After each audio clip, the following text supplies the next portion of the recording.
सभी साथियों को नमस्कार। मैं राघवेंद्र कुमार सिंह आपके अपने चैनल में एक बार पुनः स्वागत करता हूं। और सीखने सिखाने की कड़ी में आज हम बात करने वाले हैं कि रसीद पत्र क्या है, रसीद पत्र को कैसे काटा जाता है। इस पे हम लोग आज विस्तृत रूप से आज हम जानकारी को साझा करेंगे।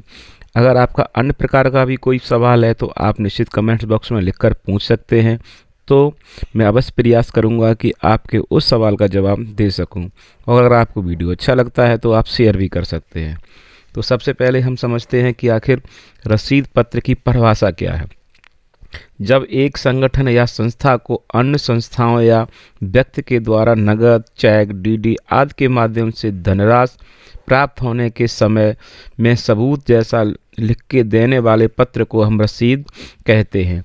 यानी कि ऐसा जब कोई अन्य व्यक्ति एक व्यक्ति को चेक द्वारा या अन्य माध्यम से कोई धनराशि देता है तो सबूत के तौर पर वो संस्था उसको एक रसीद देती है।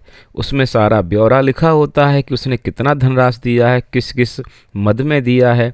इस प्रकार के पत्र को हम रसीद पत्र कहते हैं। अब हम जानते हैं कि रसीद पत्र के क्या क्या फ़ायदे हैं। रसीद पत्र एक संस्था के लिए प्राप्ति और दूसरी संस्था के लिए भुगतान का सबूत होता है। रसीद के आधार पर नकद एवं खाता भी में भी लिख सकते हैं, ऑडिट में सहयोगी होगा, मिलान करना आसान है आदि। यानी कि अगर हम देखें रसीद पत्र हमारे लिए बहुत ही उपयोगी पत्र है। इसमें हमें जिन भी प्रकार की जो हमको धनराशियाँ या जिस व्यक्ति से धनराशि हमको प्राप्त होती है सारा ब्यौरा लिखा जाता है। हमने एक संस्था को तो प्राप्त हुआ, हो सकता है कि कुछ समय के बाद वो दूसरी संस्था ये कहे कि हमको नहीं प्राप्त हुआ, तो वो अपना रसीद दिखा के दोनों के मतभेद को समाप्त किया जा सकता है। अब हम बात करेंगे कि जो रसीद पत्र होते हैं तो मुख्य रूप से ये 3 प्रकार के होते हैं। एक रसीद पत्र हमारा वो होता है जिसमें कोई कार्बन कॉपी नहीं होती, जिसको केवल सामने वाले व्यक्ति को काट कर दे दिया जाता है। ये सामने वाले के लिए एक बिल के रूप में काम करता है और जो काटता है उसको हम कच्चा रसीद बोलते हैं। इसका कोई उस संस्था के लिए मायने नहीं है।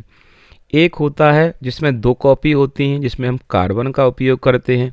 एक कॉपी उस संस्था के पास रहती है और दूसरी कॉपी जो व्यक्ति भुगतान करता है वो साथ में ले जाता है। और एक तीसरे प्रकार का हमारा रसीद पत्र होता है जिसमें 3 कॉपी या 3 से अधिक ज़्यादा होती हैं, जिसमें हम लोग कार्बन का उपयोग करते हैं और एक जो मुख्य कॉपी होती है तो जो भुगतान करता है वो अपने साथ ले जाता है। और एक जो सेकंड कॉपी होती है वो जिस संस्थान को नगद प्राप्त हुआ है वो ऐसी रसीदों को एक अपने फाइल में साथ में सजो के रखता है साल के हिसाब से, जिससे कि वो उन सारे रसीदों को प्राप्ति को मिला सके। और उसकी जो बाद बाकी रसीद बुक बचती है वो उसके लिए एक सबूत के तौर पर रखी रहती है, जो कि एक समय के बाद वो वहाँ से हटा दी जाती है। इस प्रकार से हम तीनों प्रकार की रसीद बुक के बारे में जान चुके हैं। अब हम बात करेंगे आखिर रसीद जो हमारी है वो किस प्रकार की होती है। तो रसीद में हमारी संस्था के बारे में लिखा होता है और उस किस किस मद में हमने पैसा लिया है वो सारे मद लिखे होते हैं, या नीचे स्थान खाली होता है जिसमें प्राप्तकर्ता उन मदों के बारे में या उन वस्तुओं के बारे में पूरा ब्यौरा लिख देता है, कितनी मात्रा में लिया है, कितने संख्या में लिया है, कितने पैसा वहाँ से प्राप्त किया। इस प्रकार से एक रसीद को काट कर दिया जा सकता है। उदाहरण के तौर पे अब हम एक रसीद को समझते हैं। तो यहाँ पर एक रसीद है जो कि एक क्लस्टर ने काटी है एक ग्राम संगठन के नाते के लिए। तो एक ग्राम संगठन जब क्लस्टर में अपना जब भुगतान करता है तो कई प्रकार के मदों में वो अपना पैसा देता है। तो जो क्लस्टर है जिसने धनराशि को प्राप्त किया है उन सारे मदों के सामने पूरा ब्यौरा लिखेगा और किस दिनांक का लिया है, किस ग्राम संगठन से लिया है, किस व्यक्ति से लिया है, ये पूरा ब्यौरा लिखेंगे। और नीचे उसके जो संकुल स्तरीय संघ के खाता लेखक हैं वो हस्ताक्षर करेंगे और एक साइड में जो पदाधिकारी हैं वो अपना मोहर लगा के साइन करेंगे, जिससे कि पूर्ण रूप से वो सबूत रहे उस ग्राम संगठन के लिए भी कि उसने कितना उस क्लस्टर में अपना योगदान या धनराशि को दिया है, जिससे वो उस सबूत को अपने पास में रखेगा, फाइल में उपयोग करेगा। तो यहाँ पर एक मान के चले हैं, एक क्लस्टर है, क्लस्टर का नाम लिख देंगे, किस गांव में बना है गांव का नाम लिख देंगे, क्लस्टर का नाम हो जाएगा, किस ब्लॉक का नाम ब्लॉक में का नाम लिख दिया जाएगा और राज्य का नाम लिख दिया जाएगा।